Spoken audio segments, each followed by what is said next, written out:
Hello and welcome back to my channel. I decided today to grab the Wilderness palette from Beauty Bay. I haven't used it in quite a while and I wanted to use the more red and orangey tones, and I created this sort of fiery eyeshadow look. So if you'd like to see how I did it, I hope you'll stick around and do it with me.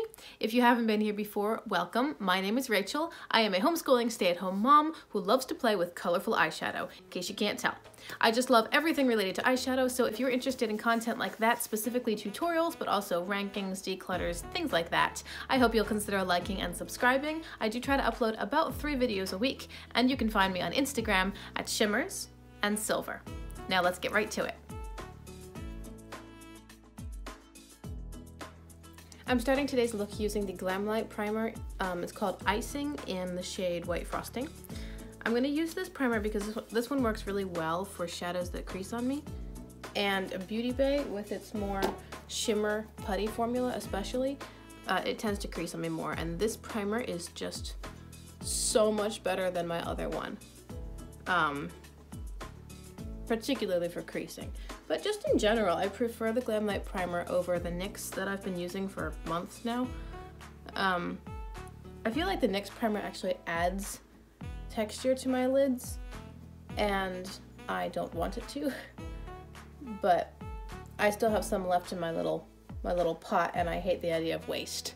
So I'm using Glam Light for every shadow except for ColourPop, because ColourPop has more powdery shadows and I don't have the creasing issues nearly as bad with that brand.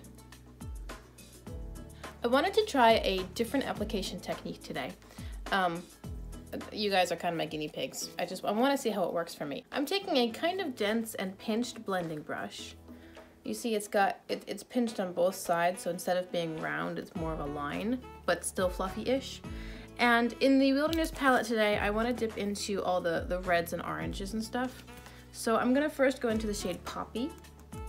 What I want to try to do is create the shape a little more structured, like define it more with a more defined brush instead of a bigger, fluffier brush, and then kind of work it out from there. So I'm gonna create my shape. Let's see, I'm gonna start in the outer corner, bring it out and up, and then from there I'm gonna come down and into my crease.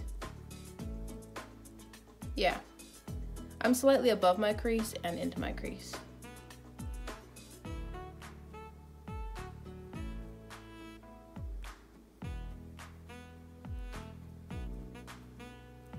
I'm just curious to see if a different application technique works well for me, like one that I've seen other people do, or if I should just stick to what I always do. What today's technique is going to be starting with like the medium tone shade in what I'm gonna use, blending it out with the lighter tones, and then deepening it up from there. So it's slightly different from what I tend to do, which is start lighter and then work darker, darker. Especially with the Beauty Bay formula, sometimes they're not the most buildable. And so it's sometimes a better idea to start with the darker shade and blend it out from there.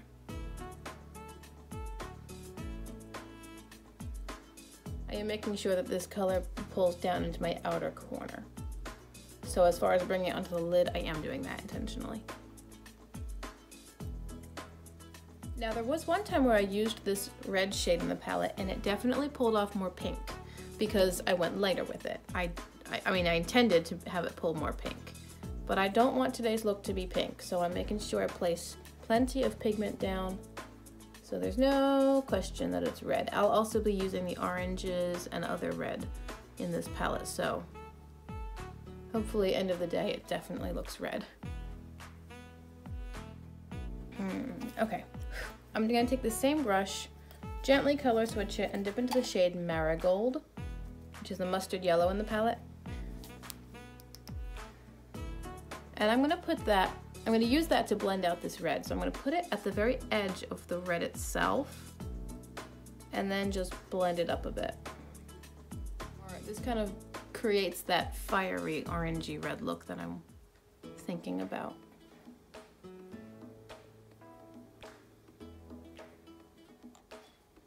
Then I'm taking a pretty fluffy blending brush and I'm not going to drag the colors, I'm going to press where the colors are, like push them a little bit.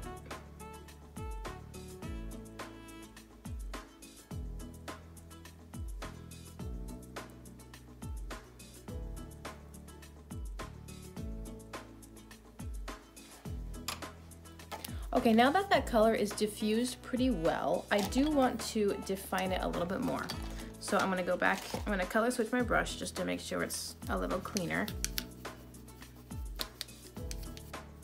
I'm gonna go back into the shade Poppy, which is that first bright red in the far left corner that we used, and place more of that down.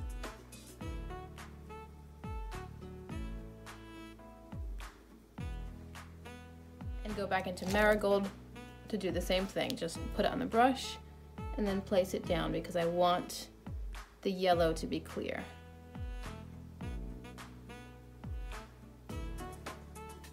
For the next step, I am going to take my regular little larger but slightly denser blending brush, and I'm going to dip into the shade Raw. It's the next red over on the bottom row. It's a more blue toned red than the orangey tones of Poppy. And I'm placing this in my outer corner.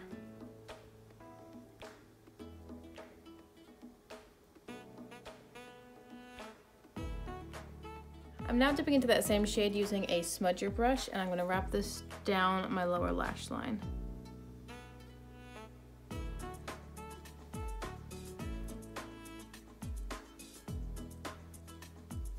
I'm going to go, I think, about halfway, till about there. Maybe slightly past halfway. And then I'm going to continue dipping into that shade Raw and just add it to the very outer area to blend it in and help add a little bit of depth.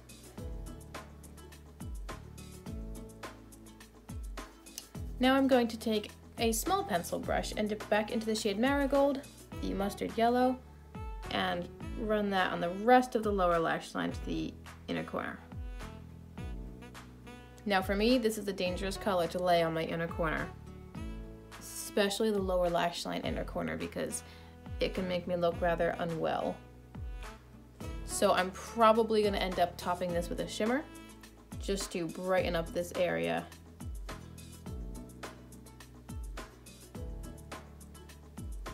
And I think with whatever's left on that brush, I'll just kind of go underneath of the red here.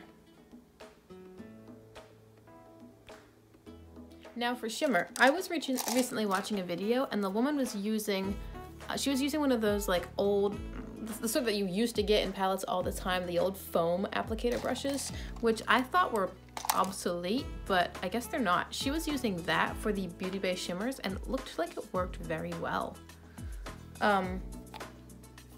I don't have one of those, but it's something to note. If you do have one, it might work nicely for like a more putty-ish shimmer.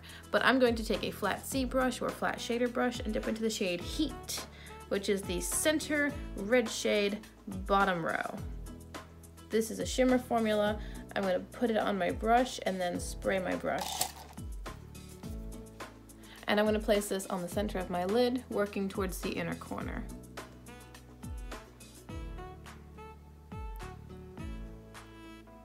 So the only other red eyeshadow I have is the Garnet palette from BH Cosmetics. And I love that palette. I love the shades in that palette. This red is a totally different story. Like, this red fits in so nicely with the wilderness theme because it's more earth tone, a little more grounded. It's got, even though you've got Poppy, which is orange based, and Raw, which is blue based, they're both still more earthy, more neutral brown-ish leaning. Whereas with the Garnet palette, it's very much of a more jewel tone red. It's a subtle distinction. Like, if you were to put them next to each other, you'd say, well, the Garnet is definitely way more blue-based. But there's a blue-based in this palette. It's just a different blue, I guess. I don't know. I'm going to take my finger and dip into the shade Fossil, which is the last shade in the third row. And I'm going to put that in the very center. It's kind of like creating a little halo eye-ish, but not really because I don't have dark over here as well. This is just to bring in a bit of brightness to the look. And also, since I'm putting it on the very apex of my eye, wherever my eyes go, the light is going to catch that spot first because that's the roundest, most protruding area of the eyeball. And so having a shimmery light colored shadow there will catch the light in a very nice way. But it's just going on the center. I'm not pulling it in towards the bridge of the nose. And then with a smaller flat shader brush, I'm also dipping into Fossil. Or in this case, digging into Fossil. No. Go back. I was rougher with that than I needed to be. Dipping into Fossil, spraying my brush. And this will go as my inner corner highlight and drag down onto the yellow that I placed on the lower lash line to make it less yellow. I mean, don't get me wrong, I still want yellow here because it ties into the yellow up here, but I don't want to look sick. So I'm just putting this shimmery color on top of that yellow. I'm going to use two different colors for my waterline. They're both from ColourPop. One is Two Can Do It from the Lush Life collection, and one is Juniper from, I think this might be from like their Sandstone collection palette.